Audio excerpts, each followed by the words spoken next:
1976 में जब इमरजेंसी लगी हुई थी, देश के सारे विपक्ष के नेता जेल में थे, अखबारों का बिजली पानी का कनेक्शन कटा हुआ था, उस समय उस समय की सरकार ने, यानी इंदिरा गांधी जी की सरकार ने भारत के संविधान के बेसिक स्ट्रक्चर को बदल दिया था।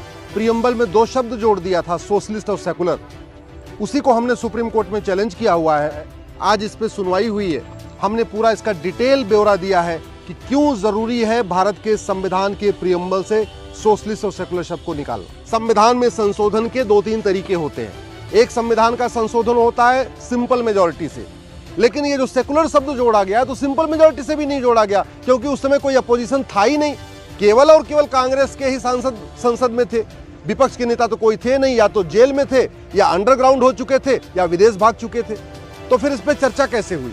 दूसरा, मैंने कहा है कि जो प्रियम्बल है ये संविधान का बेसिक स्ट्रक्चर है, और बेसिक स्ट्रक्चर को बदलने के लिए 2/3 बहुमत लोकसभा में भी चाहिए, 2/3 बहुमत राज्यसभा में चाहिए होता है, और 50% विधानसभाओं से भी उसको अप्रूव कराना पड़ता है। जैसे जब जीएसटी का अमेंडमेंट आया तो जीएसटी का अमेंडमेंट में 2/3 बहुमत राज्यसभा में पास किया, 2/3 बहुमत से लोकसभा में पास किया, और भारत के 50% राज्यों ने भी उसको पास किया।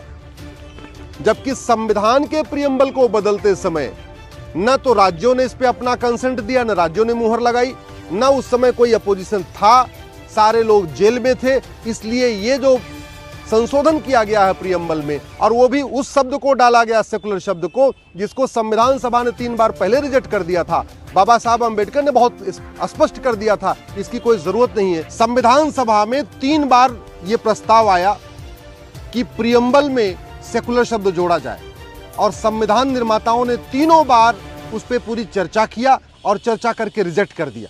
9 दिसंबर 1946 को संविधान सभा की पहली बैठक होती है। 11 दिसंबर 1946 को डॉक्टर राजेंद्र प्रसाद संविधान सभा के अध्यक्ष चुने जाते हैं। उसके बाद 13 दिसंबर, 14 दिसंबर, 15 दिसंबर, 16 दिसंबर, 17, 18 और 19 दिसंबर लगातार 1 सप्ताह प्रियम्बल के ऊपर चर्चा होती है भारत के संसद में। फिर दोबारा फिर से कंक्लूड नहीं हो पाता, कोई फाइनल डिसीजन नहीं हो पाता है। इसलिए 20, 21 और 22 नवंबर 1947 को फिर से प्रियम्बल के ऊपर चर्चा होती है। 3 दिन चर्चा करने के बाद फिर संविधान निर्माताओं ने प्रियम्बल को फाइनलाइज कर दिया, और उस प्रियम्बल में न सोशलिस्ट शब्द था न सेकुलर शब्द था। बाद में 15 नवंबर 1948 को प्रोफेसर केटी शाह साहब ने एक अमेंडमेंट मूव किया। उन्होंने कहा कि संविधान की प्रस्तावना में सेकुलर शब्द जोड़ा जाए, वो रिजेक्ट हो गया। 6 दिसंबर 1948 को फिर एक प्रस्ताव आया, उस पर फिर से चर्चा हुई। पंडित लोकनाथ मिश्रा और एच.वी. कामत साहब ने उसका विरोध किया। उन्होंने कहा ये जो सेकुलरिज्म है ये विदेशी कॉन्सेप्ट है, ये भारत का कॉन्सेप्ट नहीं है, इसलिए इसको संविधान में बिल्कुल नहीं जोड़ना चाहिए, ये भारत की संस्कृति को बर्बाद कर देगा। दोबारा 3 दिसंबर 1948 को प्रोफेसर केटी साहब ने एक बार फिर से ट्राई किया कि नहीं, सेकुलर शब्द जोड़ा जाना चाहिए। फिर संविधान सभा ने उसको रिजेक्ट किया। दोबारा 17 दिसंबर 1949 को फिर से एक बार चर्चा हुई और संविधान का प्रियम्बल अडॉप्ट कर लिया गया। वो प्रियम्बल जो 1976 तक भारत के संविधान में था, यानी न उसमें सोशलिस्ट शब्द था, न उसमें सेकुलर शब्द था, न सोशलिस्ट शब्द था। बाद में 1971 में इंदिरा गांधी जी को 352 सीट मिली, लेकिन रायबरेली से वो चुनाव हार गई। राजनारायण जी ने उनके इलेक्शन को चैलेंज किया, और 12 जून 1975 को हाई कोर्ट ने इंदिरा गांधी जी का इलेक्शन रिजेक्ट कर दिया। उनको ये कहा कि आपकी जो संसद की सदस्यता है उसको खारिज किया जाता है। इंदिरा जी आई सुप्रीम कोर्ट ने उनकी संसद की सदस्यता तो बहाल किया, लेकिन टर्म्स कंडीशन ये रख दिया कि न तो आप वेतन लेंगी, न तो आप अपने ऑफिस में जाएंगी। यानी इंदिरा गांधी जी को ये कहा कि आप सांसद तो बनी रहेंगी, लेकिन आप प्राइम मिनिस्टर के ऑफिस में नहीं जाएंगी, कोई नियम कानून नहीं बनाएंगी, कोई जरूरी फाइल पे साइन नहीं करेंगी, ना आप वेतन लेंगी।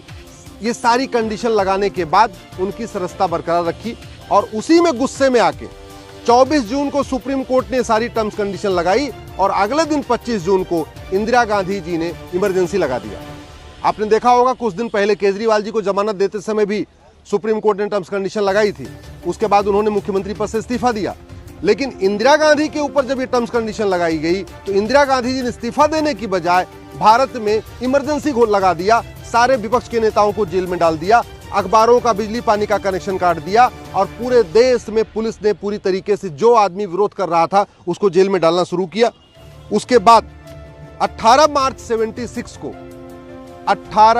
76 को लोकसभा का 5 साल का टेन्योर खत्म हुआ।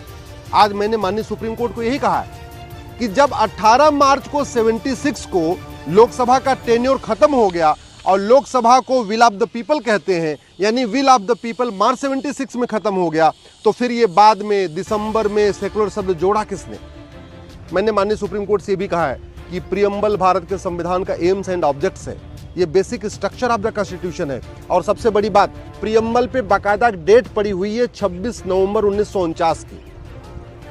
76 में इसमें संशोधन हुआ और डेट रखी गई है 1949 की, यानी 26 नवंबर 49 की। इससे बड़ा कोई फ्रॉड हो ही नहीं सकता कि बाकायदा डेट तक नहीं बदली और शब्द बदल दिया। मैंने माननीय सुप्रीम कोर्ट को यह भी बताया है कि अभी 26 जून को 2024 को अभी रिसेंटली संसद में बाकायदा प्रस्ताव पास हुआ है।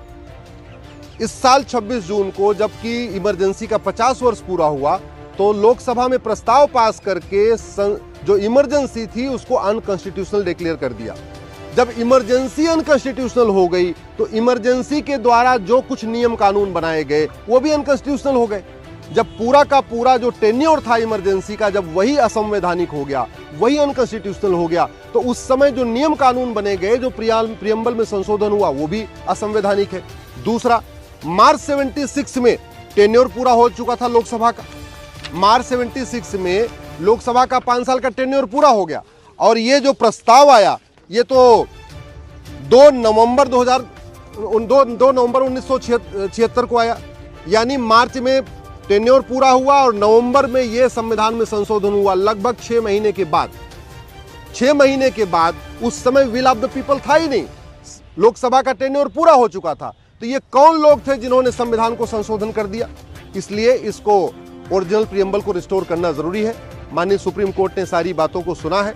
हमने अपनी पिटीशन की कॉपी अटॉर्नी जनरल साहब को भी दे दिया है, सॉलिसिटर जनरल साहब को भी दे दिया है और अब माननीय सुप्रीम कोर्ट ने अगले माह यानी 18 नवंबर की डेट फिर फिक्स किया है। 18 नवंबर पे इसमें फिर सुनवाई होगी।